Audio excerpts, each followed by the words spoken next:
Hi. It's Twi. Hope you guys are doing good. What's up? It's been a while since we've run the Umamusume Pretty Derby on stream. It's been a minute. I had a bit of a falling out with this game for a couple weeks. I was kind of burnt out, but I've been having fun again. And it's a good time to be having fun, baby. Look at all the free carrots. Oh my god. It's beautiful. How many carrots do I have right now? Am I going to be able to get a 10 full today? You can now purchase the daily carrot pack. And why would you tell me that, game? Interesting. A token of apology from the development team. What happened? Okay, they gave a bunch of free stuff for 300k, but none of the free stuff for 300k is carrots. That must be why they're apologizing for their greed. That's okay. I wonder, maybe we can still end up getting enough today. I gotta see about like what kind of missions I could do. But man, I've been enjoying a lot of the quality of life updates that they've put out for the game. Like, one little thing that I never thought about before and felt really weird at first is now when you go to donate the shoes to somebody in your club, it automatically has it at 2 instead of at 1. So it's a lot harder to accidentally get less club points than you should. Because you can only donate to somebody once, regardless of if you give them 1 shoe or 2. They count the same. But you get extra stuff if you donate to. So, it's nice. Interesting. They have a shop for these uncapped crystals now. I don't know where you get these crystal shards. I've heard that the rainbow uncapped crystal is very rare.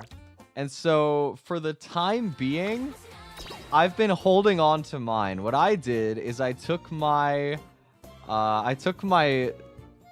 like SSR card selector, and I got my Kira-san Black from 3 limit breaks up to max limit breaks. I think it's just the sort of no-brainer thing to do.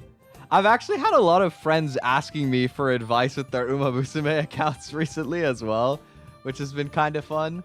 But my sort of universal advice has been like, if you have Kira-san at 1 limit break, use both, get her to 3. If you have her at 2, use both, get her to 4.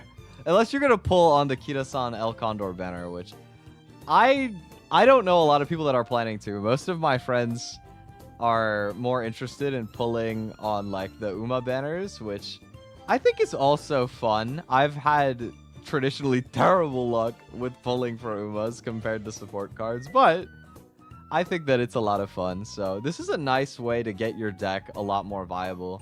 I like that they gave the SR like crystal booster as well. I don't think it'll be that important for most people.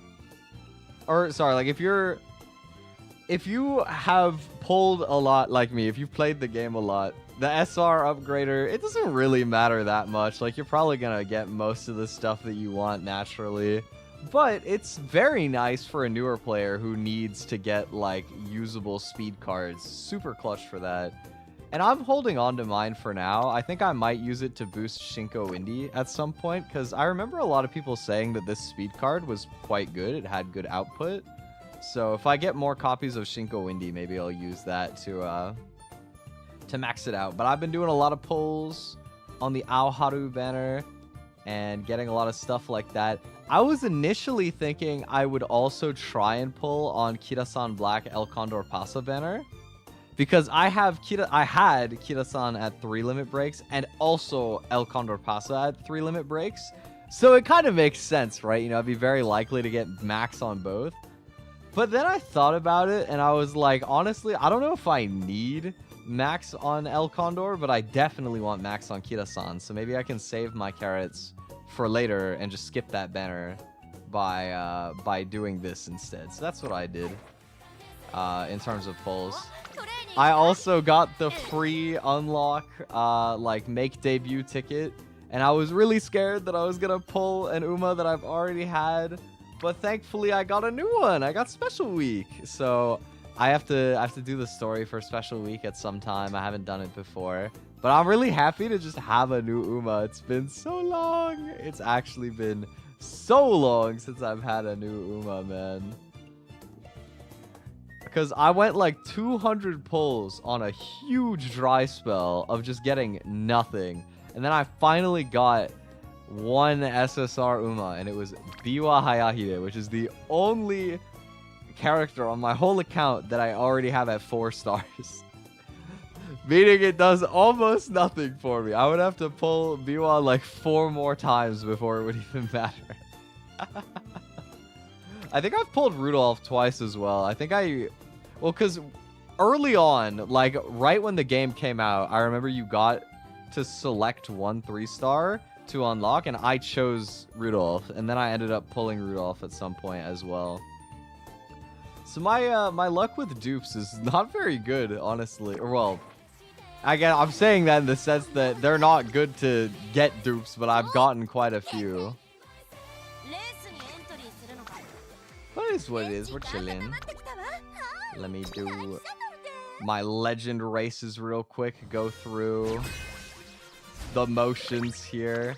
I've actually been having a lot of fun doing team trial training recently. And it's been one way that I've been trying to farm up some extra carrots while the banner's going.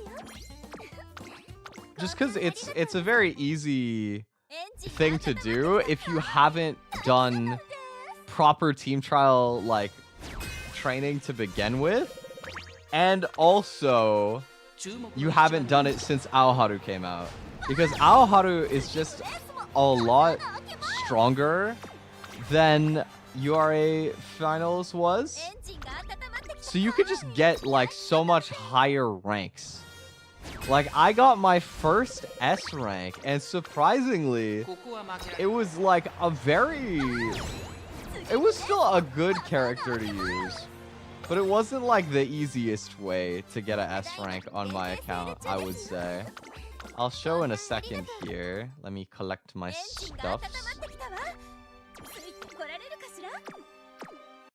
Let's go team trials. That's not team trial. That's also not team trials. Oh, here we go. I just yesterday or the day before, one of the two, I got my first S rank, Agnes Tachyon, which is really cool. You know, interestingly enough, Tachyon is not like the most optimal. Tachyon is a 20% speed boost, which is really good, but the 10% buff is to guts, which is kind of useless because all of the guts in my run are coming from this Riko Kashimoto like card events. It's not actually from clicking guts training. So even despite having the 10% kind of go into nothing, with some decent luck, I got a really, really good run. I got my first S rank. Very cool.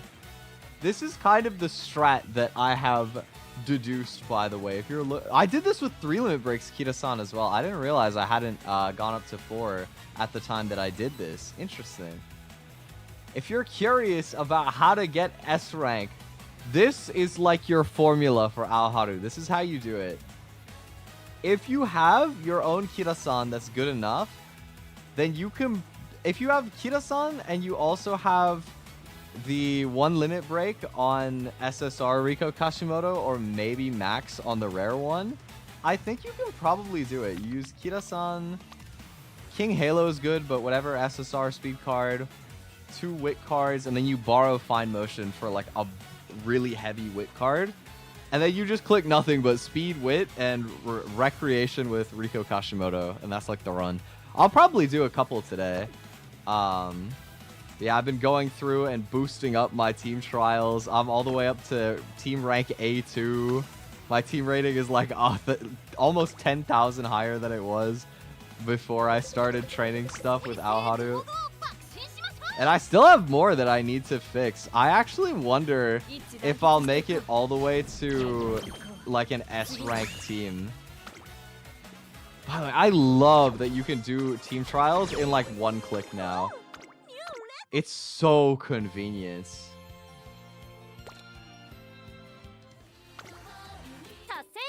Very nice.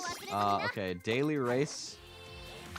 And then we get to do our 10 free pull as well. Very cool. Let me try doing the money daily race, because I've been doing the XP cards the entire time since like the first champions meeting, because I hadn't trained any mile horses, but I had my Rudolph from when I was training for what even was the first one, dude? It wasn't Gemini. It came before Gemini Cup, I think. Taurus Cup, I remember. And so I've just been using that for like months. Figure we can get in here. I still gotta do my training for the next champions meeting. I've been very unsuccessfully trying to do parent runs and getting very unlucky, but it is what it is. I've been having fun. Let's go ahead and take our free 10 pull. I'm really hoping that I'll get to pity on this banner. So this goes until November 17th, which means counting this, there will be 4 10 pulls for free. Okay, yeah, so I should make it to pity. That's what I was mostly worried about. Right now, I have 1 limit break on Riko Kashimoto and 1 limit break on Rice Shower, which is pretty cool. I'm mostly pulling for Riko, but the Rice card is good too, so I wouldn't be mad about more of that. Just give me something cool, you know? Let's see. That does not exactly inspire confidence, but I mean, they're 2 whole SRs, you know, maybe it'll be something interesting. Maybe we get the upgrade, you never know. You never know. You gotta keep gambling. You never know what could happen. Imagine. Okay, I actually did need Agnes Tachyon. That's one of the only SRs that I don't have max still, so that's pretty nice. Come on. Oh. Nope. Okay. Yukino Bijin. That's all good. Good pull, though. I got Tachyon. That's big nice. Let's go ahead and max that out. Celebratory of my first S rank being Tachyon. I've now got the card appropriately leveled up. I've been doing so many pulls, man. I've actually got like almost all of these rare cards max uncapped too, which doesn't really matter. This is like a pro tip if you're free to play. You need to scrounge value wherever you can. Make sure you go through and uncap all of these rare cards, because you get free carrots for how many support cards you've uncapped. So even if you're never going to use these rare cards, still if you go through and do it, you can get some free stuff. I've never heard Mayono Top Gun go marvelous. That's cute. Okay. Let's do some... Yo, I was gonna do my parent runs, but I could do those later. Let's try and get like a really good team trial horse. Let's get somebody really fast. I know I need a better Rice Shower, so let's do Rice Shower. Ooh, okay. Admittedly, 20% guts, 10% stamina is kind of not the most OP, but I kind of want to try something, actually. Hold up. I have an idea. Wait. Let's see. What is like my best borrow here? Power, speed, power. That's pretty good. Oh, I probably shouldn't be using borrows for just doing score setting runs. I can just use my own. I have 2 decent power sparks here. It's not quite like a 9-star, but it's close enough that it does the job. They're both late Surger Spark as well, which I don't think is particularly helpful, but I've been using it regardless.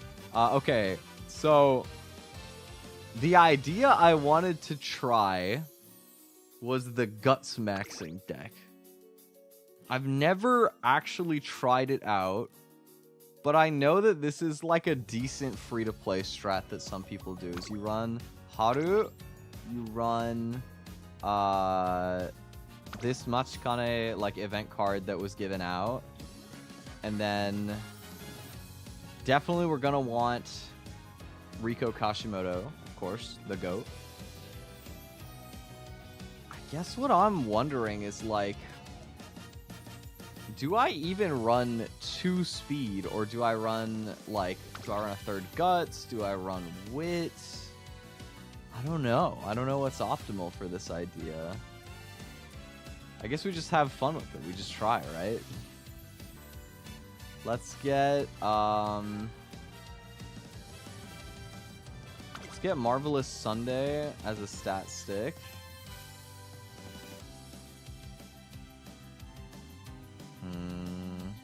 And then we'll get... Where is Fine Motion? That is not upgraded, though. Or I could borrow a better Guts card. I don't know. I've never tried doing the Guts deck before. I'm really curious. I gotta level these up as well, so I don't use the level 1 versions. What's up, TND? How's it going? You know what's so convenient? I think the biggest quality of life update that has to have come out of the, like, all the new stuff that happened with AOHARU. It is so nice that they show you what all the events do in-game, so you don't have to pull up the website where you can check all of the training events anymore. Oh my god, it is such a, like, time and energy saver.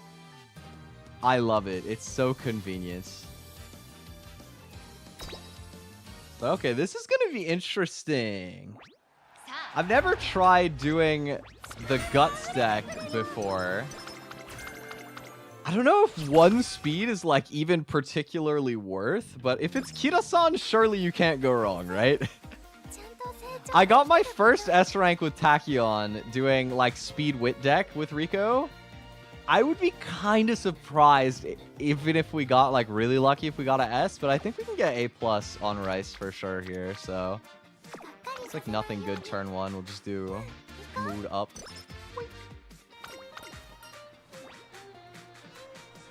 Let's do Stamina Wit. Yeah, I've been having a lot of fun with AOHARU as, like, a scenario so far. It's just been really refreshing. I like the team racing mechanic. I think that it adds, like, another layer of strategy to the runs. With, like, the Unity trainings and stuff. I honestly think that it's a lot of fun to balance. And I think that the Riko Kashimoto card just makes the game so much more fun to play. Because you don't have to click rest, like, nearly as much. And that means that you get to click, like, you don't get Night Owl, like, ever. Which is so fire, because getting Night Owl on a good run is so annoying. And it's a lot more, like, easy to hit stat lines for your parent runs on AOHARU as well, I've noticed. Like, I can pretty much always get 600 in 4 of the 5 stats. Almost 5 out of 5. I almost wonder with Kira-san if I would be able to do it. It would be interesting to see. But it definitely feels like there's a lot less variance now, which is good.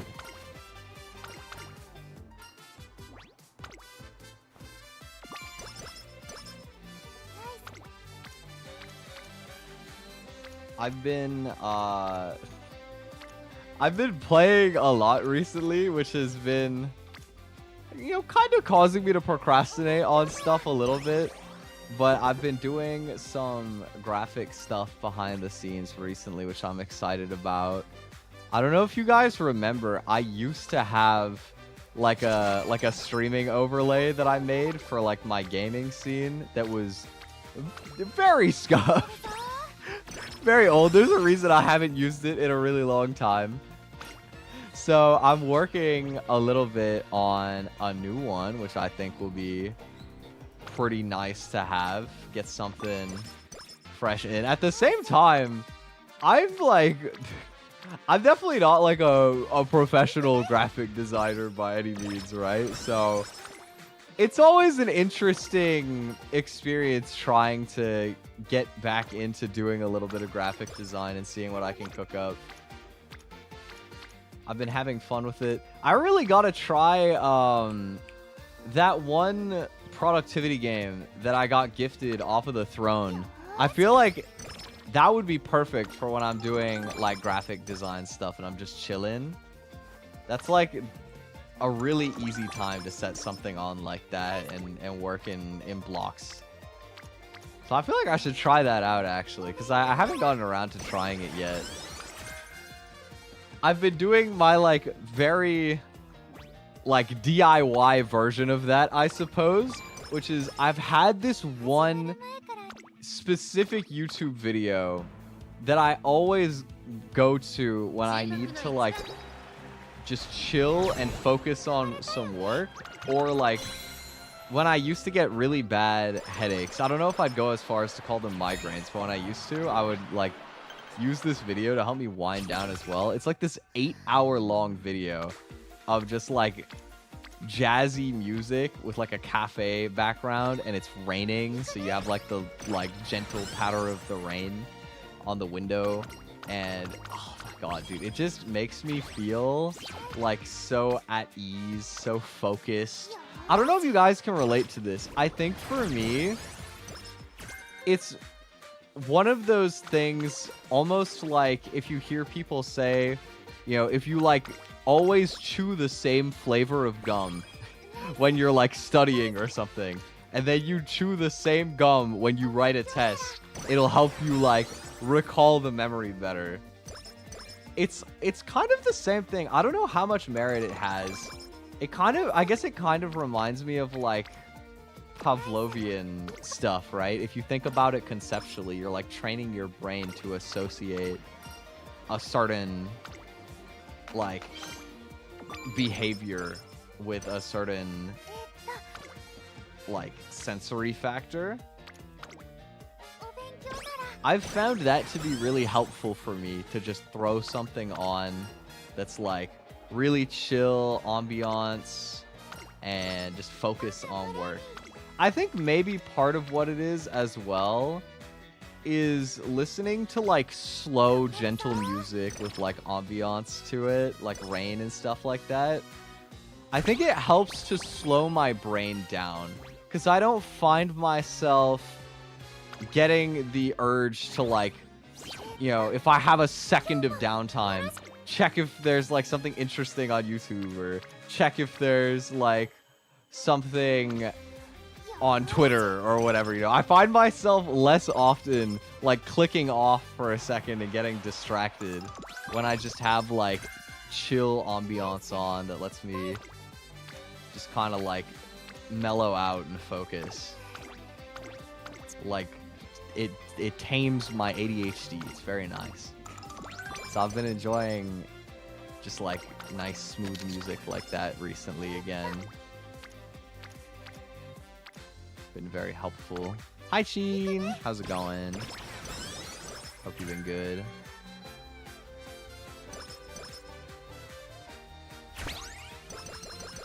You know, not exactly like sort of ambient jazz for this, but also I was really vibing the other day to, it's not really new anymore, but Natori's newest album. It's called Theater, I believe.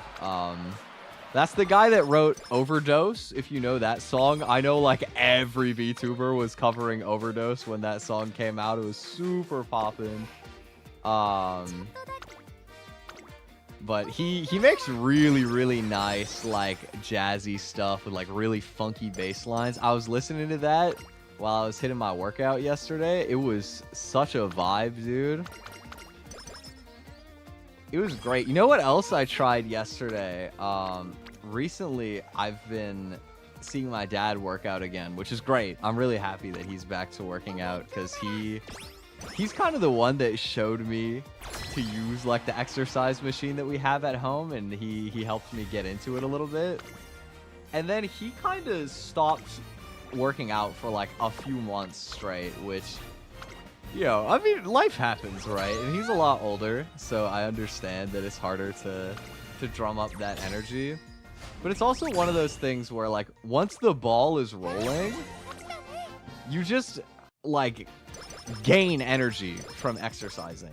When you're, like, really new and it's, like, kind of hard, your body's not acclimated to it, it can be a little bit more, like, intentful to keep at it. But once you're, like, even a week, sometimes not even a week in, it starts to become like a much more like symbiotic experience, I find.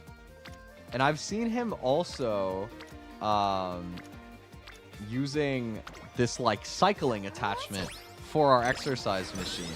So normally it's just like this board that has like a pulley system, so you can grab the handles and use that to like do pulling stuff like rows and curls, or you can like sit facing away from the back and do like outward like pushing or like overhead press sort of. You can go like wide with it. I think that's like flies maybe. I don't know. I'm not very technically informed when it comes to workout terms, but yeah, there's a lot you can do with it, which I definitely like.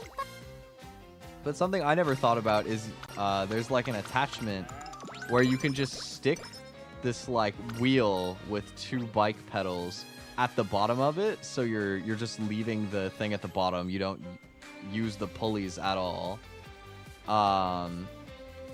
And you can set the resistance up, so you can have it be like harder to cycle. And I tried that for the first time. I did it for like 10-15 minutes. It was honestly chill. I liked it. What is this event? They're all the same no matter what I pick. A wish to the goddesses. Okay, we're doing like a wishing well thing. Let me see. Put all your heart into 1 coin. How about a coin for each goddess? Or try tossing in a whole bunch. I'm a cheapskate, so I would probably put all of my heart into 1 coin so that I don't have to throw as many coins in. Let's do that. Believe. Okay, we only got the plus 15. That's fine. Oh, I should have ran in one of the G1s. Whoops. I can't even run in the G2. Okay. It's a lot of mile races, but I'm only mile C, so let's do next turn this medium race. How about that? We'll click this Spirit Burst? Spirit Bomb? What are these called? Spirit Burst. Spirit Bomb is like, what, Dragon Ball Z or something like that? I am ill-informed. I never actually grew up watching Dragon Ball. I feel like a lot of people got into anime in the West because they grew up with like Dragon Ball or something like that. I think the closest thing for me is I might have seen like Sonic X a little bit or something like that in terms of like Western anime.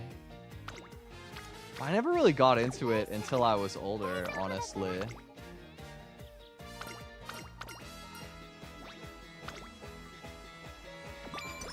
Like, I'm trying to think what my first exposure to, like, actual popular anime was. Not like Dragon Ball or something like that. And I want to say it was just Your Name. Was Dr. Stone before Your Name? I feel like we watched Your Name first, but maybe I'm wrong. It's been so long, dude. Like, my memory of when I first got into anime is so gone. It was? Really? And to think Dr. Stone is still not finished. Almost, though. I'm actually really glad that it's still not finished, because they've been really fleshing out and adapting, like, the whole series, which is great. It's been so good, man. I'm so excited for the last season of Dr. Stone. It's gonna be so fire, dude.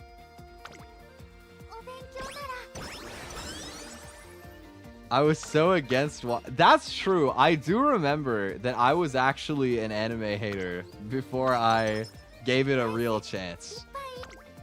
Because I was very cynical when I was younger. It's like honestly hard to remember what life was like how long ago would this have even been? At least 5 years, I'm pretty sure. I just used to be really unhappy comparatively, right? So I was a hater. I would like project my idea that like all of these different things were cringe or they wouldn't be that good. Or like even if it was good, I shouldn't have to care or whatever. Which, you know, it's not like entirely wrong in some ways, but I was truly just a hater back in the day. And I'm glad that I eventually grew out of that. Because life's a lot better when you don't take the time to hate for no reason. Made it to science future? Let's go! How are you enjoying it? I love Dr. Stone, man. I actually think it's kind of funny that most of the time, even though Dr. Stone is like, it's shonen. I think most people would agree that Dr. Stone is shonen. People don't really talk about it in the same, like, conversation as a lot of the, like, great shonen shows, but I'm way more excited for Dr. Stone to finish than, like, Demon Slayer. Easily. I'm sure Demon Slayer ending is gonna be heat. I'm trying to remember. I think we were talking about this one of these other days. Maybe one of the movies is out. I'm not sure, but I'm so excited for Dr. Stone. I think what it truly is Dr. Stone feels like a video game.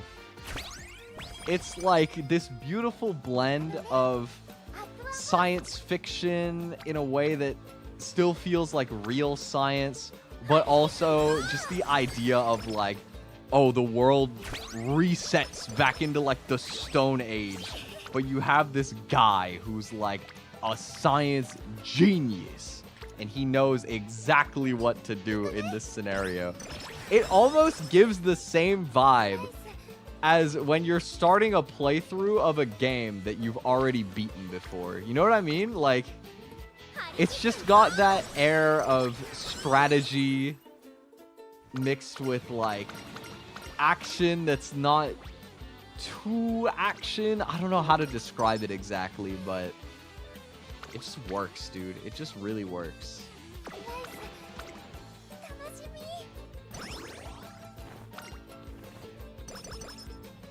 I wonder what, like, anime characters would translate into if they could play games. Because I feel like Senku would go hard on Terraria, bro.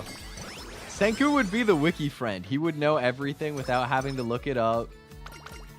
He would be able to, like, start up a new run and, like, play it differently. I really do feel like Dr. Stone is, like, the Terraria of anime. I don't know why.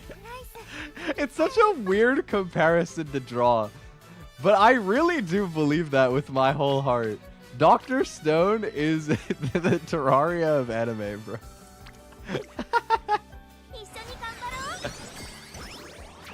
Think season 1 is best, but the others are pretty good. I think that that's pretty reasonable. Although it starts to get really good again when you get to like, when you get through the science future stuff. It gets really interesting. Senku acts like the friend who played Terraria with people who haven't. That's true! Wait, that's so true. Because especially when you think about, like, the people who have been living in, like, what is it? It was Ishigami Village, even, like, even though it was before he came back, right? I think, you know, all the people that lived at the village and they just don't know what they're missing, right? They're just going about modern evolution of humanity without having the knowledge of, like, super, like, scientific invention and, like, generations of knowledge.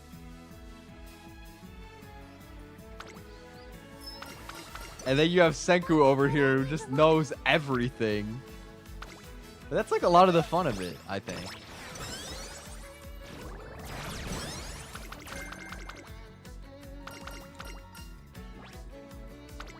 I gotta continue my hardcore playthrough.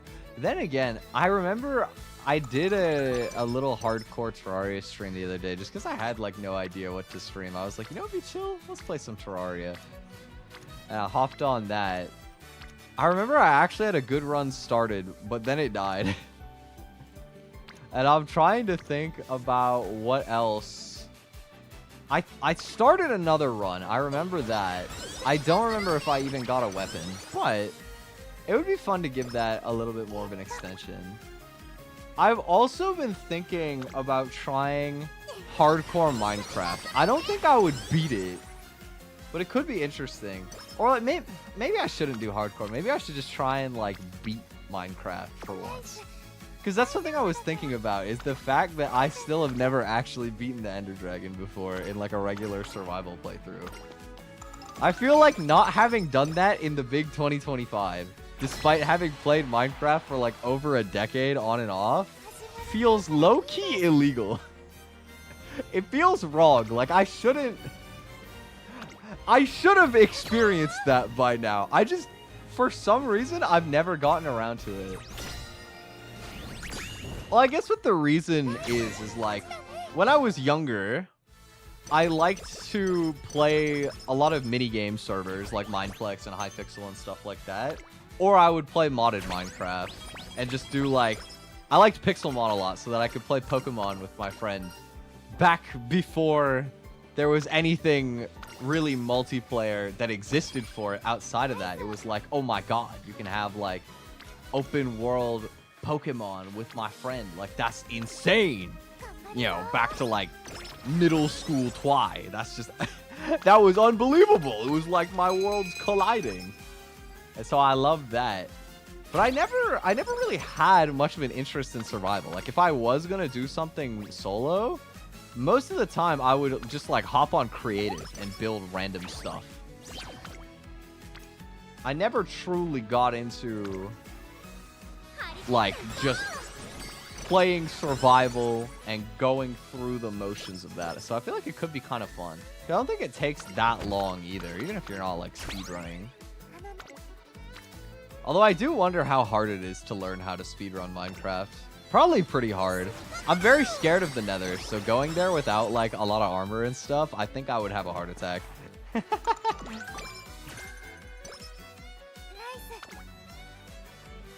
You've tried?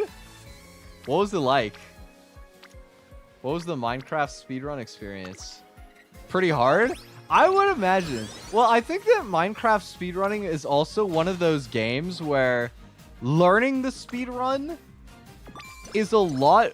like, the learning curve is a lot steeper. Yeah, exactly. Because there's so much variance from run to run that on top of just memorizing, like, the speedrun normally, you also have to kind of learn routing before you really know what you're doing.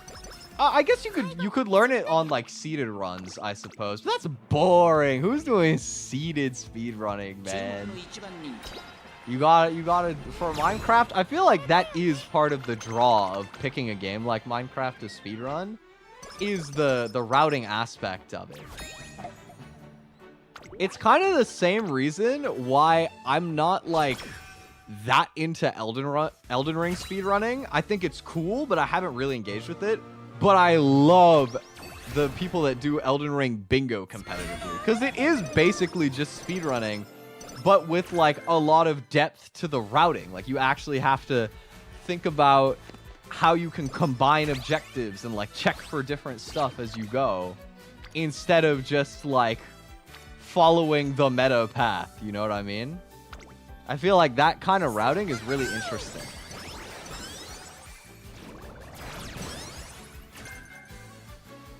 I was in the midst of like watching they're called bingo brawlers, if anyone's curious, by the way. This is the Elden Ring bingo like tournament league that I talk about every once in a while, because it's really entertaining to watch. I love watching it. I was actually starting to learn the Elden Ring speedrun because I was just kind of intrigued by like watching these people do all this speedrunning for the game.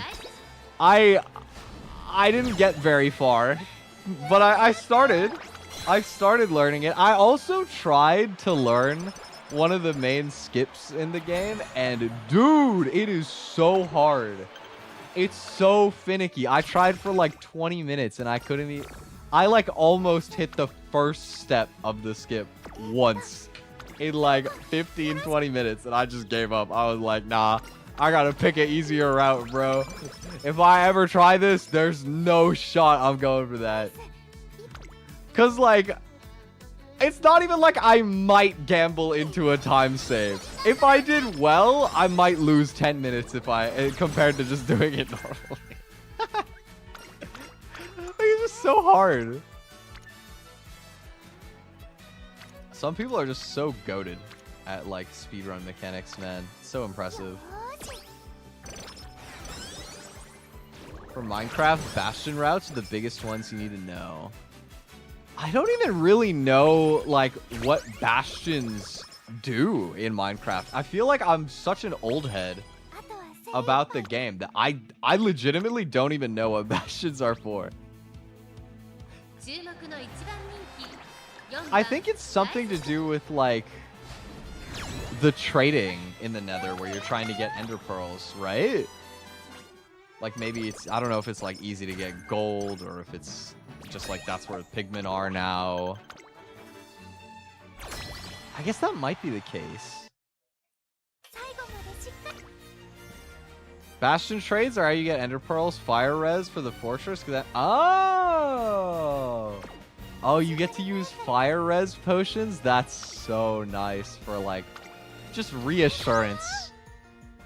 That makes sense because I feel like taking on the blaze spawners without having like a lot of armor, since you have to go fast, would be pretty brutal, honestly. I don't feel like there's a lot of opportunity to dodge, you know, like if you know a fight in like Elden Ring or Dark Souls or something like that well enough, you can no-hit, you can just bank on no-hitting, right? But I don't feel like you can no-hit a blaze spawner. That's pretty hard. Well, you can, obviously, but like it doesn't feel so much about like knowing what's gonna happen. It's more just like they spawn in a convenient place. I could be wrong about that. Maybe I'm just ignorant. Maybe I just skill issue. Ah, this is what you meant by routes. There's 4 bastion types that are completely different. All of them have gold blocks hidden in them. Oh, that's how it works. I see. And that's why you need to memorize the different routes so that you can get the gold. Okay, so I had like both of the ideas right. I just was jumbling them. I think it's cool that they do that, though. It allows you to optimize the speedrun a lot faster to have, like, consistent locations for where you can get the gold, and the pigmen are, like, right there as well. That almost feels like they made that kind of change with the speedrun in mind. Because back in the day, I mean, you just kill Enderman.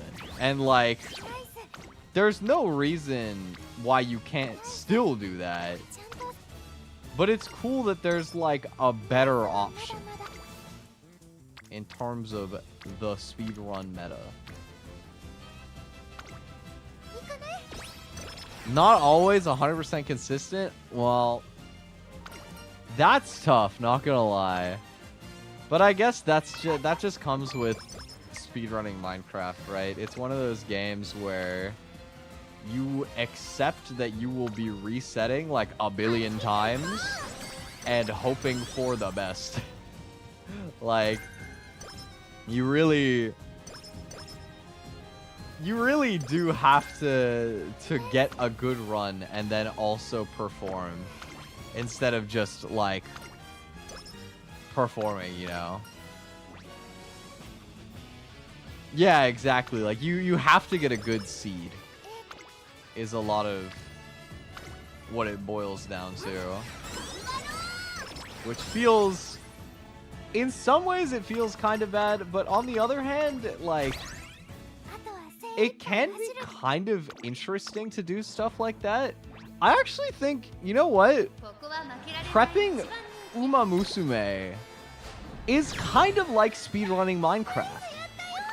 Because you go in, you like learn the best way to play it, and then you kind of just have to see if like the events pan out for you to get like as high stats as possible. You know what I mean? Like there is an element of skill and an element of luck. And you kind of just do a lot of runs until they both come together. Which is basically just like the Minecraft speedrun. At first, I was like, why would you want to do that to yourself? And then I thought about it for a second, and I was like, actually, it can be kind of chill. Because I think that it's easier to play and not, like, get tilted at stuff if your expectation is already low. Because there's, like, a level of There's, like, a level of your maximal potential that is completely out of your hands. So you don't go into it with like crazy expectations on yourself. You just kind of roll up. You're just chilling. Maybe you have like a YouTube video on while you kind of do it idle-mindedly, or you're just chatting with someone, or you're just thinking about something else more or less. And then you get that run and you get the neuron activation. You're like, oh shit, this run is kind of hype. And then you focus up. There's definitely like a much more active component to doing something like Minecraft where, you know, you have to be like inputting everything more mechanically. Like there's a actual mechanical component to it. Versus like Umamusume is just like a management sim, you know, you're just kind of clicking buttons until it's done. But stuff like that's kind of chill. I think that's also part of what I like about playing Pokemon runs, doing like Nuzlocke and stuff like that, where there's the skill of how you play it, but there's the luck of like what stuff you get. I guess I just like games that have a luck aspect. I just like gambling, guys. Gambling is just so fun. Who doesn't like gambling?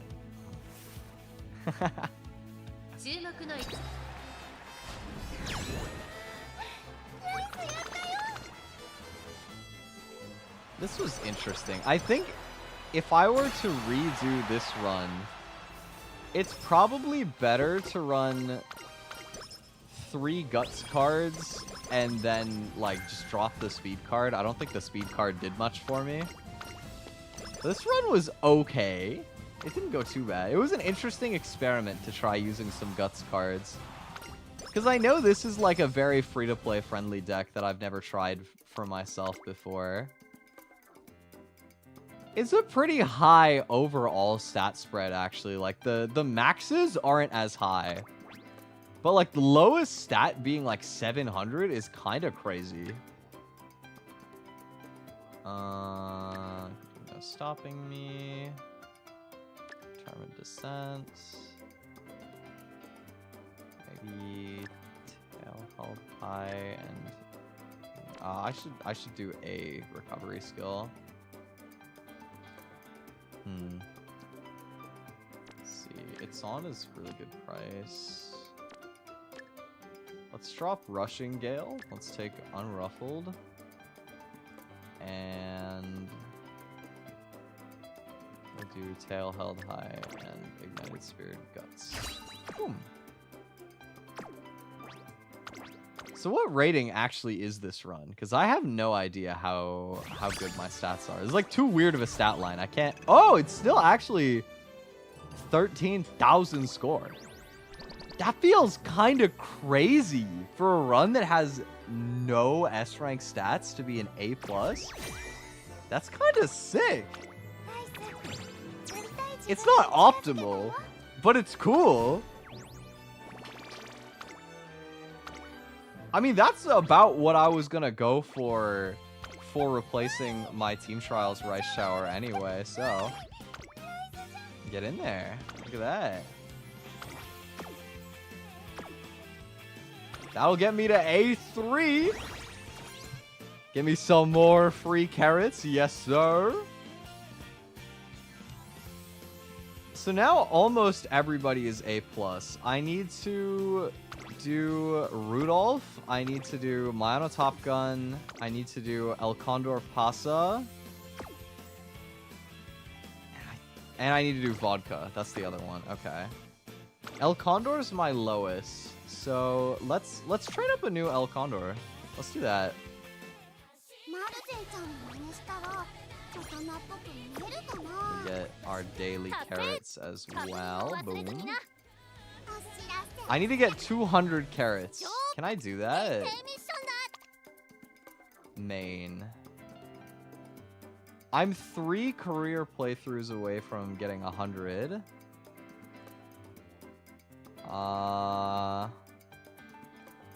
What else do I have that I could do?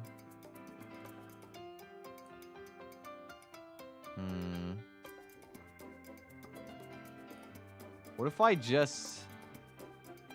I just get an S+ run? That would be crazy. I don't know if that's even possible for me. That would be really hard.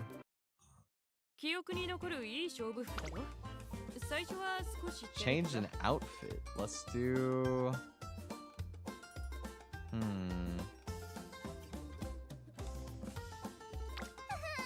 Mayano Top Gun only has 2. Okay.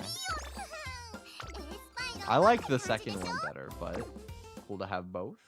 Give me the free stuff. Yummers. Participate in a practice race. I've done these before.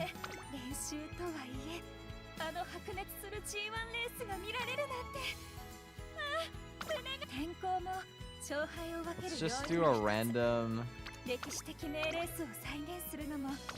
random mile race. We'll do Victoria Mile.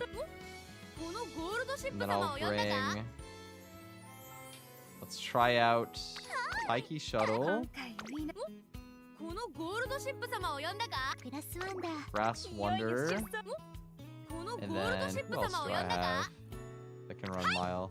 I did a vaccine run. Alright, boom. Yo, it's all the NPC horses. Let's see the names. Showman's Act, Ribbon Elegy, and Ribbon Humming. I guess these two are like siblings. Town Hangout, Ribbon March, Flying Turkey. Oh, Flying Turkey is a sick name for a horse. Dude, there are some goofy names on like the like random NPC horses. And I love knowing that they are all real racehorses out there. They're like nobody racehorses. They don't really do anything of note. But it's just beautiful to remember that like they exist. I'm trying to think what like the funniest one that comes to mind is. I remember there was one that was really stupid. Let me see.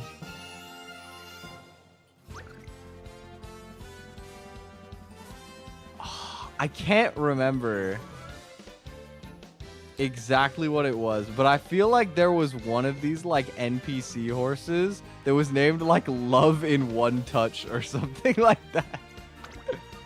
Which I feel like is so stupid. There's a lot of just really like silly names.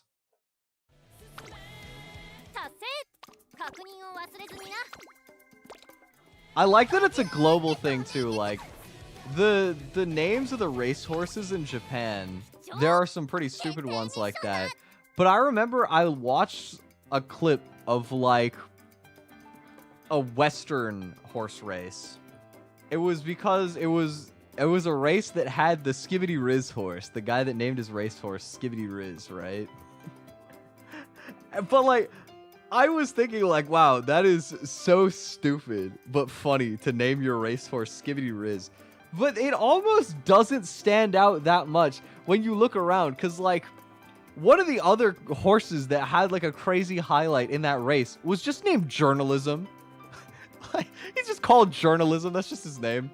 And it's like, why do people name their racehorses like this? Like, what is the idea? Who knows? Truly, who knows? But that's some of the fun. Okay, let me see. If I do a special week career, Then I'll get another 100, or I'll get another 50 carrots. And then where can I get 100? I don't know, but I'll start with that.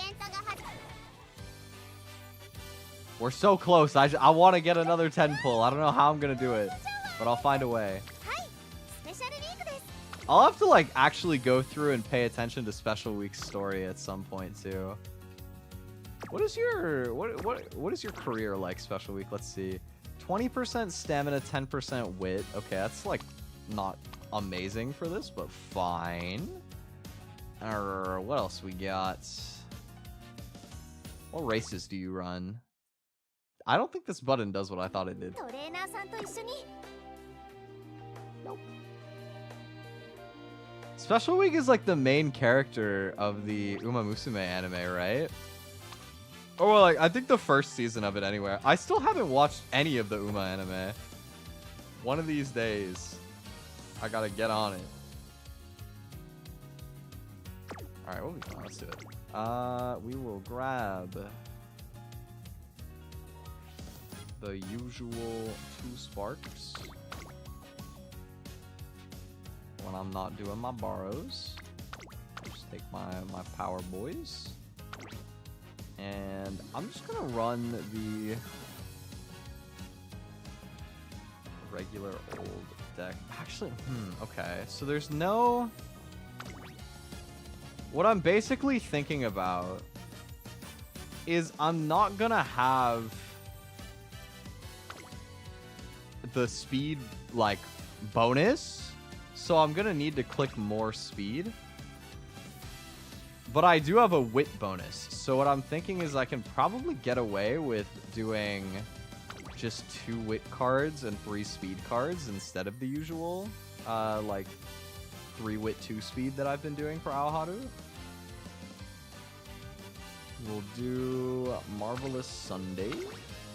And then for another speed card, I could do Aishin Flash. Sweet Tosho is probably the best, though. This is probably my best deck for doing this. Let's roll.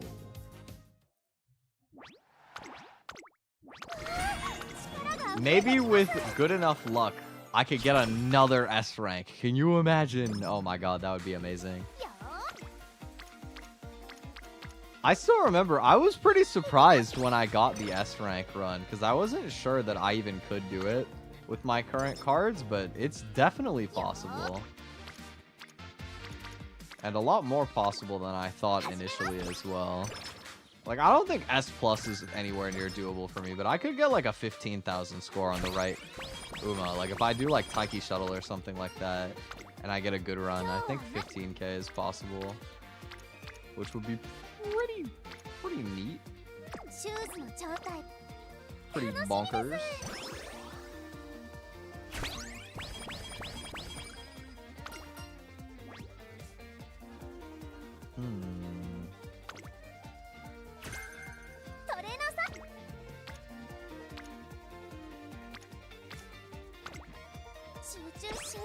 Yeah, I'm kind of thinking right now. I'm having a debate right now in my head. I'm debating if after stream I should get pizza or if I should just eat normal food. Because hear me out, right? Hear me out. I've barely eaten today, so I'm gonna be hungry. And the pizza would be quick. It would be so tasty. It'd be so delectable. But then I'm eating pizza. Why do I have to have this dilemma? Why does the best food on God's green earth, I'm not even religious, but pizza is so holy that I'm gonna use the expression, on God's green earth, why did they make the best food so fatty, man? Why do I have to be such a big back to enjoy my favorite food, bro? Come on.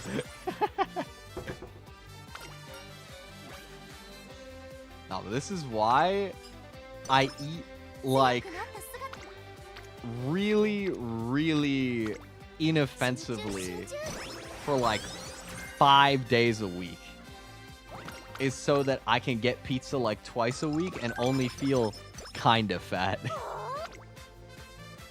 Yo, it's one of those weird things that I don't think about a lot, but if I, for whatever reason, if I stopped craving to get pizza and like go and eat out like once or twice a week, if I just stopped doing that entirely, I actually probably would be able to lose a decent amount of body fat percentage over like a decent amount of time.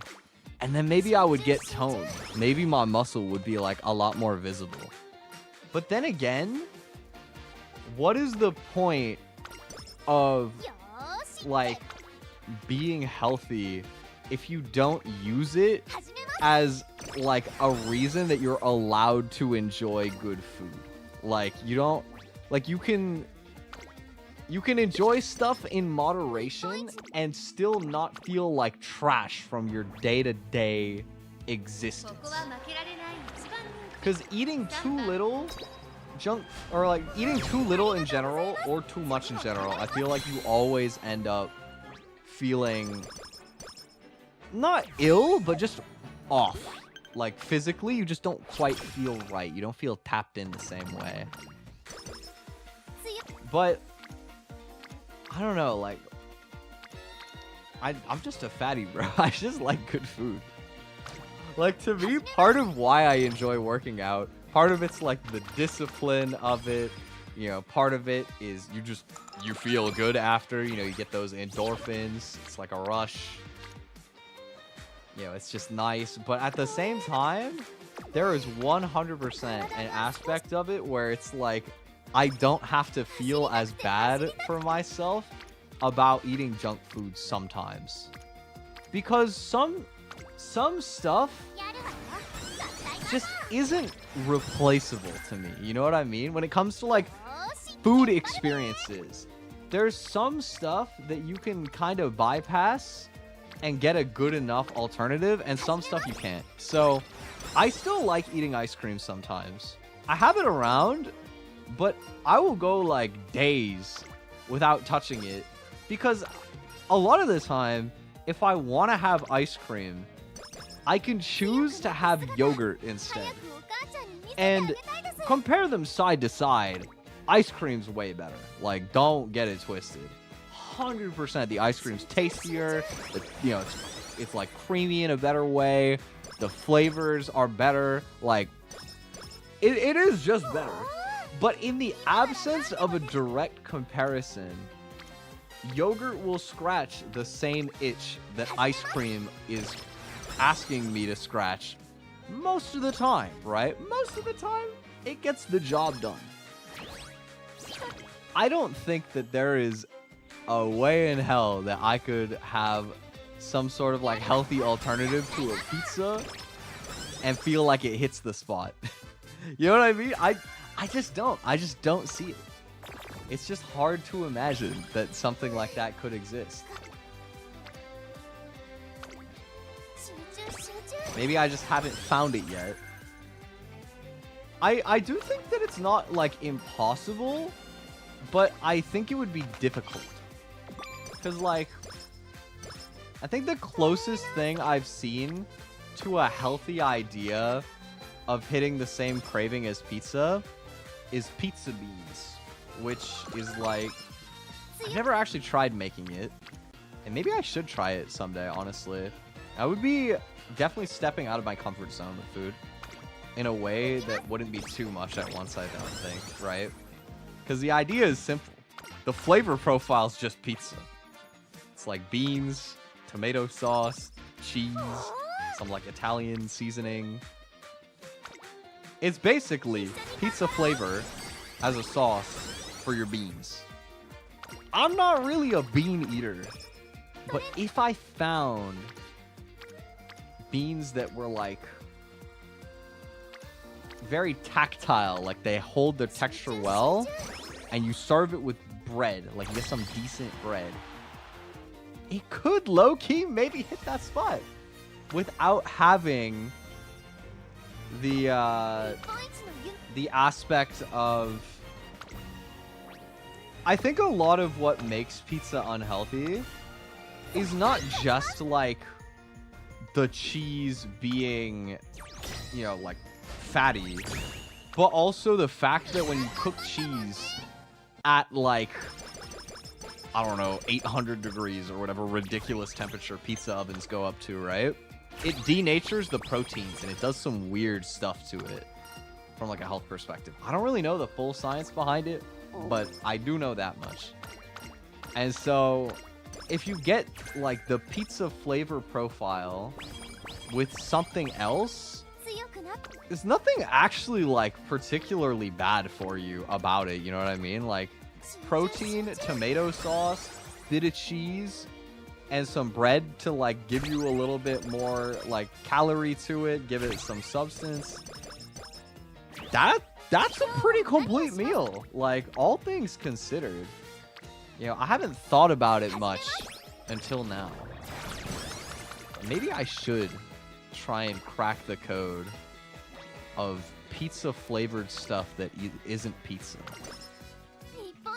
Maybe this is like the next step in my health journey. Is to find a way to trick my brain into the pleasure of eating pizza without actually eating something as unhealthy as pizza. Be interesting. I'm a little bit skeptical because I feel like pasta with cheese still definitely does not hit the same spot that like pizza does, for example. You know, they're both sort of like the same flavor palette, but no, like you're lying to yourself if you think that it's like a comparable experience, you know what I mean?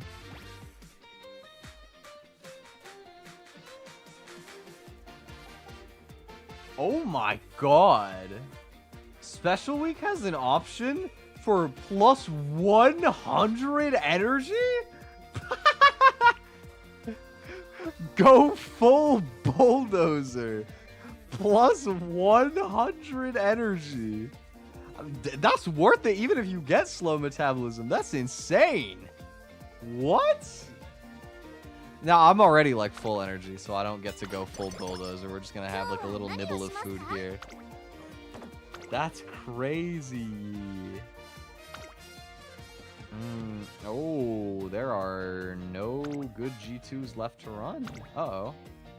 Oh, yes, there is. I can run the Albaso or Flora Stakes. Okay. We're chilling.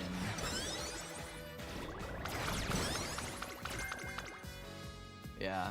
I need to get back to baking stuff as well. I've missed having my like protein dense pastries and stuff like that lying around. There's just something so convenient about when you home make snacks that still have like the sugar, they still have like maybe a bit of fat in some regard, but you know there's nothing that bad in them. Like, you know, maybe there's like some olive oil or, you know, there's like some sugar. But those things aren't a problem if they're not in like a crazy excess. And, you know, to just have that in the fridge and have it be filling, like that's honestly the best part about when I tried to start baking with protein powder and like oat flour and stuff like that to bolster the like fiber and the protein content. It's not even about the fact that it's like macro friendly necessarily. That's not the only reason I love them. I love them because I could like eat a muffin and that was like almost a meal. Like it's not a meal, but it's filling enough that it's more than just like grazing on a little snack. Like it'll keep you good for a couple hours, you know what I mean? Which is very, you know, different from like when I go to Tim Hortons, for example, in true Canadian fashion. I did this yesterday. You know, you go to Tim Hortons and you get like a muffin. You know, if you get like a regular muffin, it can definitely tide you for a couple hours, but not because you're full, just because you're not like thinking of eating anymore. Like it's kind of, I think what it really is it'll lead you to have a crash later. Like it'll energize you temporarily, but it's because it's a lot of sugar, not because it's like genuinely filling. It's just a different vibe. I really gotta try making protein bars too. I have everything that I wanted to get into trying it. You know, I really assembled my culinary utensil Avengers so that I could do it. I have an idea. It's a recipe for like a homemade protein bar that I have somewhere in my personal Discord. I'm gonna check it in a sec, actually. I'm curious. I haven't thought about it in a while. Let me see. Where is it? Where is my protein bar recipe? Yes. Basically, the idea is to have, like, the dough is kind of made of oat flour, Greek yogurt, and sugar. And then it'll have some berries in it. Like, I was thinking blueberries. Maybe like some coconut, because I like coconut, and like to give it a little fiber, and I like the flavor. And then it'll be coated in white chocolate. And so I've had this bar of white chocolate sitting in my fridge for like over a month that I just keep forgetting to use. I just keep forgetting it's there. I really gotta get around to it. Because it's not only that I want to like use it and have the snacks around, it's also that I get tempted by the white chocolate bar because white chocolate is delicious and I do not care what some people will say. I love dark chocolate, and I do think that it is more common for me to just grab a piece of dark chocolate as a snack than to think about snacking on white chocolate, because it's healthier, right? It's healthier by like a good margin. It's not as like sweet, but I'm a sweet tooth. I still love white chocolate. Like the flavor of white chocolate is so good, man. I'll never understand people who just actively don't like it. That always surprises me, because it's got like, I don't know, it's just like a nice kind of creamy, like extra sweet version. I don't know, like the words that come to mind for me are maybe like buttery or like milky, even though it's not really like descriptive of the flavor profile. Kinda is? I don't know. I'm trying to remember what makes, like how you make white chocolate, because it's been a while since I've looked into it.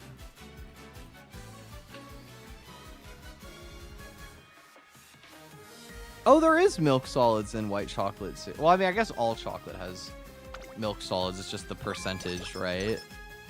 But, I guess, yeah, there's a decent amount of, like, vanilla and milk solids involved, which makes... I love that. And then the main thing is that you get the cocoa butter split from the cocoa liquor. Okay.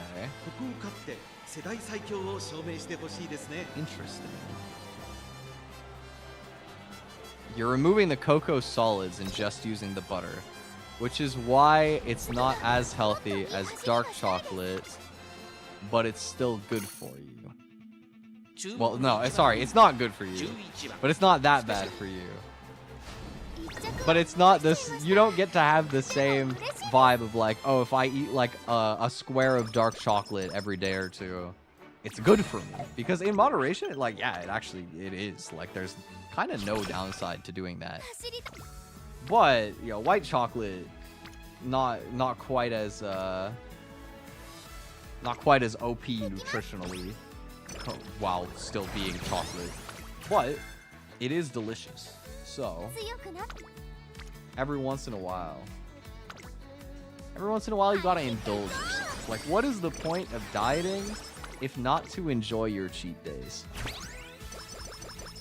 What is the point of eating good if not having it be a reason that you don't have to feel bad when you get to eat food that you like Because I actually think that making your daily diet not really contain anything particularly indulgent. You know, you can have things that you like. You should like the food you're eating, but not eating anything that's like super indulgent in the way that like going out to a restaurant and picking up food is, or like picking up like highly processed snacks and stuff like that. If you cut away from eating those in your average day, and then once or twice a week you let yourself have those things, it's so much more pleasurable of an experience because it's not the norm, right? It's the way your body's supposed to work, right? Like, we always crave sodium and like fat and sugar because those were scarcities back in, you know, caveman time. You couldn't just go to the store and get, ooh, popcorn ticket, sorry. You couldn't just go to the store and get like a bag of candy and a bag of chips and Big Mac all of them in one sitting and eat like 400% of your daily recommended intake of those things. So biologically, your brain evolves to be like, oh shit, there's like a ton of sugar or like a ton of fat available, or like salt, you know, if any of these are available in abundance, your brain goes like, ooh, we should load up because this is, you know, this is a treat, this is a pleasure that I'm being offered, you know. When in reality, nowadays, you're like bombarded with food that is trying to make you feel sluggish and like overindulged, you know what I mean? It is so easy, easier than ever before to like overdo it. So if you like naturally make the conscious decision to space it out more, you know what I mean? To just do it like once or twice a week, even more space if you feel the, you know, comfortable doing that. It just allows you to appreciate it that much more when you do indulge.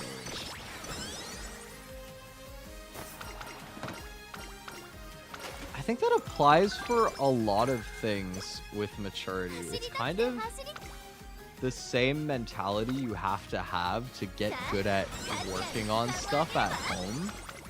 Like when you're not in a dedicated work environment, is like, instead of normalizing doing stuff that's like super dopaminergic, like scrolling social media or playing games, you can enjoy those things, but you like space it out by doing stuff that isn't quite as addictive constantly. You know, you do a little bit of work on something creative or introspective in some way.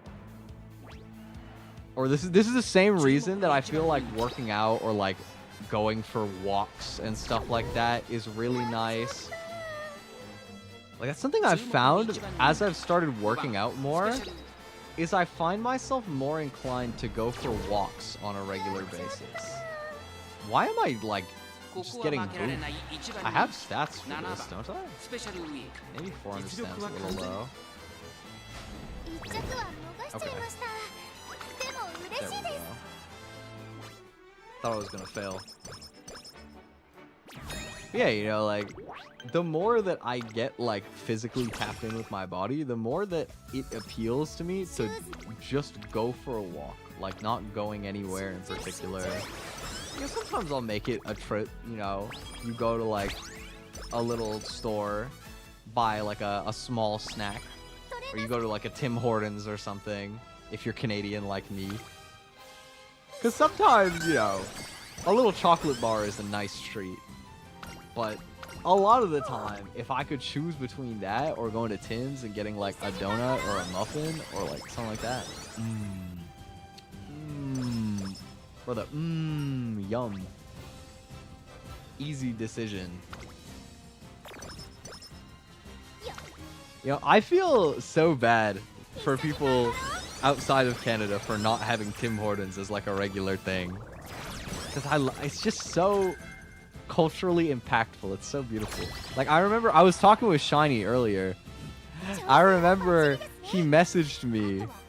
I don't remember exactly what we were talking about, but he mentioned that near the hockey stadium in Ottawa, which is in Canada, it's the capital of Canada. Near there, they had a Texas-themed cafe, which is cool. He's from Texas as well. But he was like, yeah, they had a Texas-themed cafe and a Tim Hortons there. And to me, as a Canadian, it was really funny that he felt the need to add and a Tim Hortons there. Because Tim Hortons is like more common than McDonald's. Like they're everywhere, dude. It's hard to find somewhere where there's not a Tim Hortons. And on top of that, Tim Horton was a hockey player that made the chain. So I would definitely assume that of all the locations in the city that they're gonna plop a bunch of Tim Hortons onto, they'll make room for one by the damn hockey stadium. You know what I mean? Like, that would be crazy if not. I wonder if they have, like, special items that you can get if you go to, like, a hockey arena and there's a Tim Hortons by it. Probably not. The specialty is probably that they charge you more because it's busier and it's, like, touristy if you don't live in Canada but you came to see a hockey game. And then you pay more than you should, probably. I guess it depends. I don't know if the franchisees are allowed to do that. I would imagine they are, but I don't know. Because I know with McDonald's, the franchisees control the price points of how much you pay for everything, which is why you could have a meal in one neighborhood cost like $10 in McDonald's, but if you go to like a really rich neighborhood, you go to like a really bougie one, you could have the same meal cost like $20 there. I remember there was like a news article about this a few years ago, which is just really funny to me. Like, but it kind of makes sense though, because McDonald's is such a like convenience-based restaurant choice. Like, if you're not only gonna eat out, but you're gonna eat out at McDonald's, like the bar is in hell for the food. You're going because you want something quick that has a lot of salt, and there's nothing deeper to it than that. It's that simple. You know what I mean? Like, it really truly is not that deep. And so if you're gonna get somebody who's rich and they're, of all the things that they could afford to go out and eat, they're gonna choose a damn McDonald's, they're almost certainly picking it because it's like close and easy in their bougie neighborhood, you know. So you might as well jack up the prices of the McDonald's. Like, why not, right? You probably paid more to get the land that it's there. Okay, well, you're not paying for the land. You're like renting the location, I believe. But the point still stands, right? Like, it's gonna cost you more to own one in a rich neighborhood than in like a really ghetto neighborhood. So you gotta earn your money back. It's only logical. But it is funny. Because I just... Man, that would be sad to pay like 20 bucks for a McDonald's meal. And it's not even like you're going all out, you know, like full meal, large fries, large drink, McFlurry on the side, some apple pies, you know, like you're not going crazy with the order. I think that was like a Big Mac meal. They were comparing the price, and it's like, dog, $20? $20. Like that's crazy to me, because I think no matter how rich I got, it would be very hard to hit a level of wealth where I would not like viscerally react to being charged $20 for a Big Mac, fries, and a drink.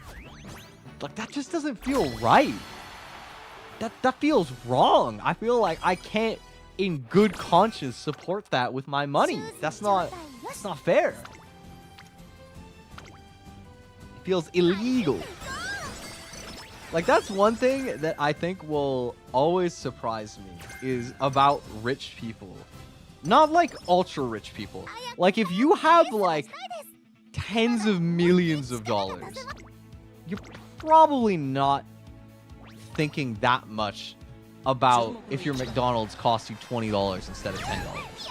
But if I earned like $1 million, $2 million, money where it's enough to set you for life comfortably if you use it right. But that's the catch, right? Like if you use it right, you can't just chuck it all away without paying any attention and be chilling, right? It's not like fuck you money. I think if I was in that scenario, I would still feel a type of way. I would feel slighted if I went to get like McDonald's and it cost me like $10 more than it's supposed to. Maybe I'd pay it while I was in there, but I wouldn't go back. That being said, I don't particularly like McDonald's that much, so this is all like a hypothetical that is very much hypothetical. Wouldn't actually happen. But they're just like an interesting talking point, you know what I mean? Because I think a lot of the time, it's so easy for people who have a ton of money to feel like really out of touch. And I don't know how I could ever forget the kind of instincts that I've had just from being a regular guy. Like, you know what's a great example of this? I don't like to be political with my platform, just as a preface. I don't really care what you believe. That's not my business. And it's not what people come to hang out with me for, right? But if you have seen in the U.S. mayoral campaign for New York City, there's this guy named Zoran Mamdani. Oh, I missed the hot spring. I wasn't paying attention. Sorry, special week. Sorry. If there's this really down-to-earth guy named Zoran Mamdani, and what I think is so sick about this guy, whether or not you agree with his policies, I don't care about the politics side of this. I'm not commenting on if he's like a good candidate or a bad candidate, but it is so refreshing to see a politician who is actually a decently young guy who has like a normal upbringing. Like, yo, he's talking on the street about like how street food has gotten more expensive, and he just walks up into the food trucks and he's just talking to these people like normal guys. You know, I've been getting some videos of him on like my homepage and like my shorts feed and stuff like that, even though I'm not that politically active, and also it's US politics on top of that. I'm not even American, but you know, I'll see stuff, and instead of it being like so overtly political every time I see him, it'll be him on the street and a guy is like testing how much New York music he's familiar with, or like what his favorite restaurants are. And you know, it's just so refreshing to see like a normal ass person be represented. I don't care if he's a bit well off.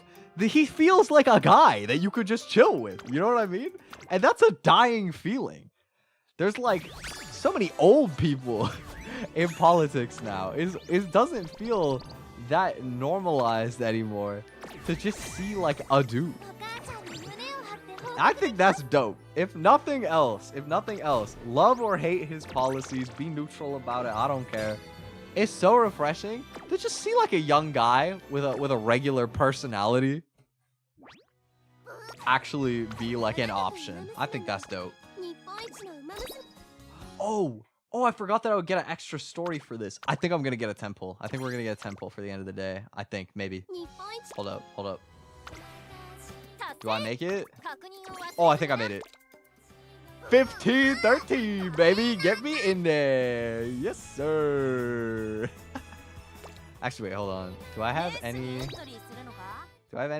that I can improve my team trials team with?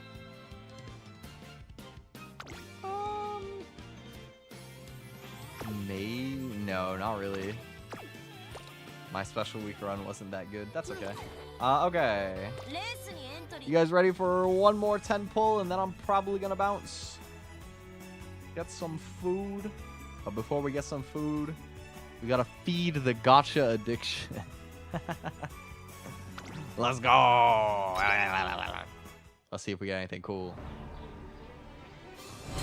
Oh?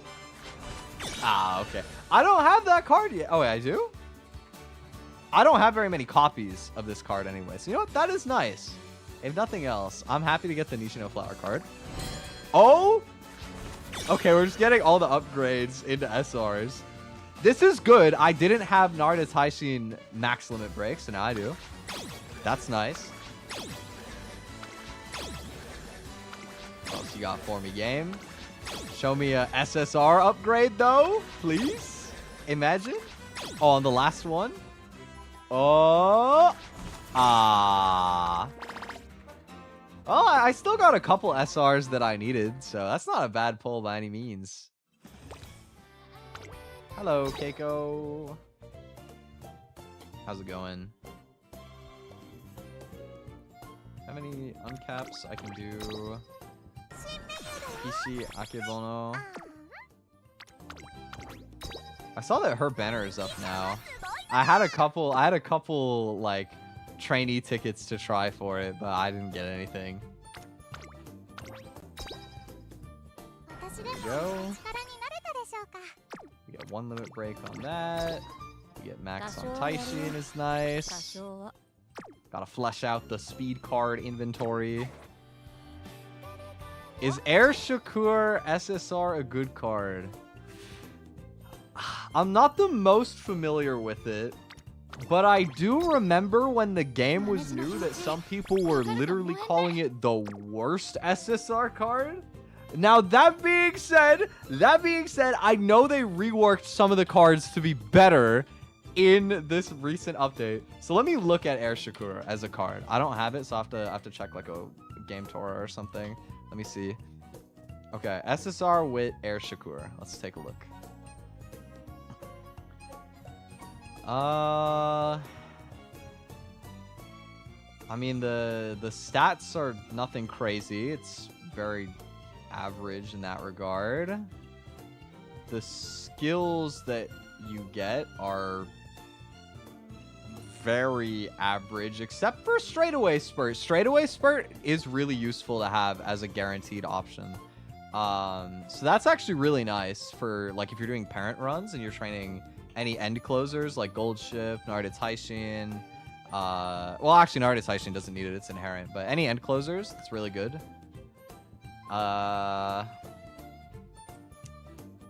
mean, the events don't look that bad. I don't think this card is bad, but unless you happen to like randomly pull it up to like around MLB, there's not much reason to use it over. Sorry, I forgot to respond, but I did see that you pulled it, yeah.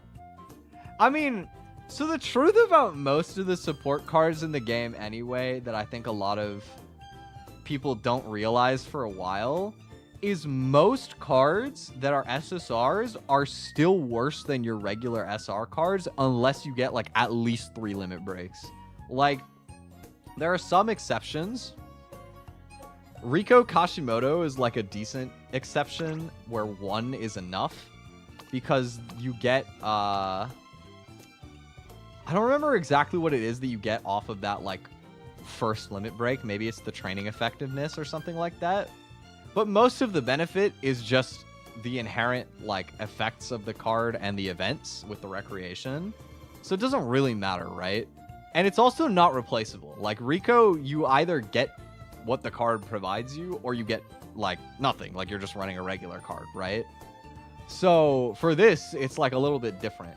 But if you have a stat stick card like Silent Suzuka, for example, this is a pretty decent speed card. The output is pretty good.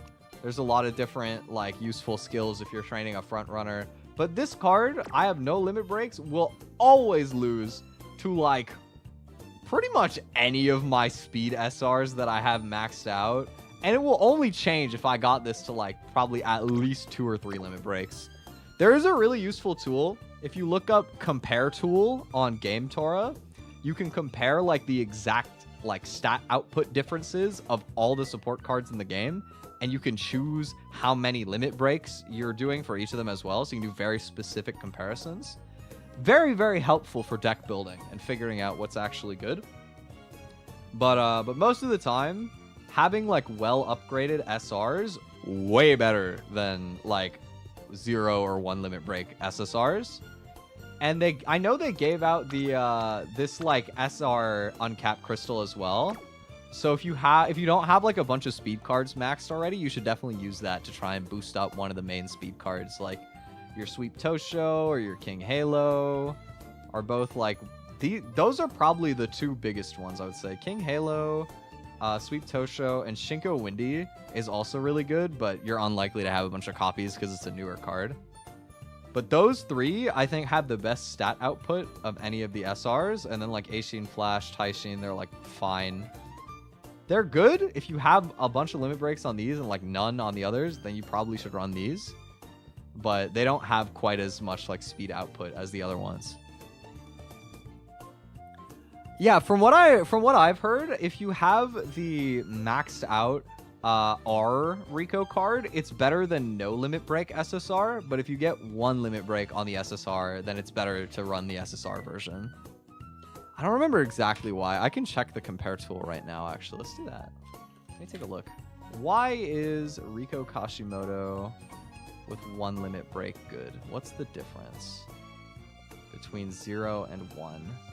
Ah, okay. So you get your 5 training effectiveness online with that is pretty much the big thing. Because the rare card at max also gets the training effectiveness, which you won't have if you have 0 limit break. The stats are actually almost the exact same between the two of them. Interestingly enough, the rare card for Rico gives you more energy recovery when you do the recreation, which is really interesting. That aspect of it, it's actually better. But you lose out on a good chunk of the failure protection and the energy cost reduction, which I think has like a higher mean value of like energy return than the raw energy that you get from doing the recreations throughout the run. But it's marginal. Like, they're pretty close. As long as you have the rare one maxed, then you're kind of chilling. Like, if you have this one, you're still going to be good for all of AOHARU. Like, you don't have to try and pull like a better one. I'm kind of hoping that I get like another copy of Rico. I would love to get more limit breaks on this, and I still have my my SSR like crystal. I have the rainbow one. Where is it? If I do this, I still have this one, and I might consider using it. Basically, how many pulls do I have left on this banner? If in my next 25 I get another copy of Rico, then I'll pity up to 3 limit breaks, and then I'll use my crystal to max it. And if not, I'll probably just hold on to my crystal for something in the future and see what happens. But yeah, I don't think that it's that important. I know Rico can be good on the next scenario as well, which is why I kind of want to do it. But it's like definitely not necessary. I think the meta is like race bonus, and so that's why you kind of need the max version of Rico as the SSR to use it and make a new track, because it's got 10 race bonus, which is not like amazing, but it's good enough that you can still reap the benefits of it, just for being like a really useful PAL card. Yeah, you definitely want to wait and see, but I also think you had 1 limit break on Kira-san, right? I definitely am like a big advocate for get Kira-san up to 3 limit break if you have the option to do that, especially if you're not going to pull on the Kira-san banner. Because this card is just the GOAT. Like, this, even at 3, I didn't realize this until earlier today. But when I recently got my first S rank, when I got this S rank run on Tachyon, I was still using my 3 limit break Kira-san. I didn't even realize. I thought I had upgraded it already. I was wrong. I did it after this run, actually.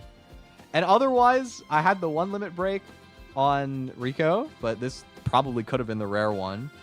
And these are just SR cards, and then I borrowed Fine Motion. Like, if you have Kira-san and it doesn't have to be your borrow card, it opens the door for you to borrow whatever the best card other than Kira-san is for any race you're prepping. You need a lot of stamina? Just borrow a max Super Creek from somebody. You're going to do a lot of wit because it's like a shorter race? Just borrow like a max fine motion from somebody or whatever, right? Like, you know, you need more speed cards, like a lot of speed cards, just borrow like Biko Pegasus or something. Like, you just have that really nice flexibility of having like the extra slot for those whale cards that are like really unreasonable to own for yourself. And 3 limit breaks Kira-san, it really does get the job done pretty well. Like, I rocked with it for a very long time, and it does the job, you know? This card goes on every deck. So if you have it yourself, then you can have freedom to deck build in a hugely wider amount of possibilities like any other time instead of having to dedicate it like every single run no matter what. So I'm an advocate for that. Like I told my friend Shiny as well. I think he's at 2 limit break. I was like, just send both, get max Kita-san. Like, it's just goated, bro. Kita's the goat. There's nothing more Umamusume than hitting the Harikite Iko button. You just have to do it. Okay. Yeah. Shout out to the free bonus stuff. Very nice. I am probably gonna go get food. I know it was a short stream today, but I'm hungry. I haven't eaten anything since breakfast, pretty much. I was gonna get food and then I forgot, and I was like, oh, it's time that I was supposed to stream. Okay. So I figured I would just hop on for a little bit, hang, do a couple runs. It was cool to try the rice shower guts run. Actually, before I hop off, let me show this off as well, because this is just interesting. I saw that rice shower has a growth rate of like 20% guts, 10 stamina. The 10 stamina didn't matter here. But I managed to get a pretty decent A+ rank, a 13,000 run, with no S stats, because the lowest of any of my stats was like 700. And this was by doing basically more or less the free-to-play deck. In some ways, I actually kind of wish that I ran 2 SR wit cards and then I borrowed like one of the actual really good like guts, one of the really good guts cards. Like, I don't know exactly which ones are the best, like Grass Wonder or like Winning Ticket or something like that. I would have to look into it because I'm not that familiar with them, but if you did the event to get the Mambo card, I was gonna say Machikane Tannhäuser because you asked like the card name, but I was like, no, it's Mambo. It's Mambo. Gotta remember the real name. That, and this is the I think Haru is what, friend points? These 2 cards are actually pretty good. Very like high energy events. I also feel like you could low-key do a run without Rico if you're doing this deck and you have like stamina sparks or something. Because if you do it that way, then instead of getting your stamina from Rico, you get it from the inspiration. You get the guts from just training guts, right? And between these 2, there's actually a good amount of energy recovery events. So it's not as like bad luck prone to click rest a few times if you know you're going to get some energy events from these 2. You're going to click some wit buttons to get some energy back. It's interesting. I think if you don't have like a lot of really good SR like speed and wit cards and like a good Kira-san, but you do have these 2 gut cards, there's some creative ways you can get really high score runs on like some of the Umas that have like a guts bonus. Like, I think, is Biwa guts and wit? I know I did an A+ run of Biwa already where I just trained her normally. But this is the rare scenario where guts wit might actually be useful. Or like, honestly, probably the easiest one to do this with would be like Daiwa, right? You get the 20% guts and the 10% speed. So that way, even though you're like not running speed cards, you'll still get like a decent amount. You'll get some extra sauce when you click that guts training. Is there anyone with 20% speed, 10% guts? Does that exist? Who has that? Oh wait, that's Agnes. I could have tried this. Although, when you have 20% speed, it's kind of hard to justify just running speed cards. Why did I say Agnes, bro? It's Tachyon. It's Tachyon. Anyway, I'm having fun with Uma strategy again. I'm having a good time. If you guys are looking to get some extra pulls in on this banner, my recommendation to you is run a bunch of speed and wit cards with Rico and just bolster your team trials rating, bro. It's so easy to get high scores on AOHARU, bro. My team trials, like, team score is up like almost 20,000 when I started doing some runs in the past couple days. You can farm like the better part of 1,000 carats probably by just going through and replacing your old team trial members with like wit speed deck runs. You will get a lot of stuff. Really great way to get some free to play carats right now. Shout out team trials. Got to B2, nice. Is that, when do you actually unlock having like the 3 rows? Does that happen already by B2?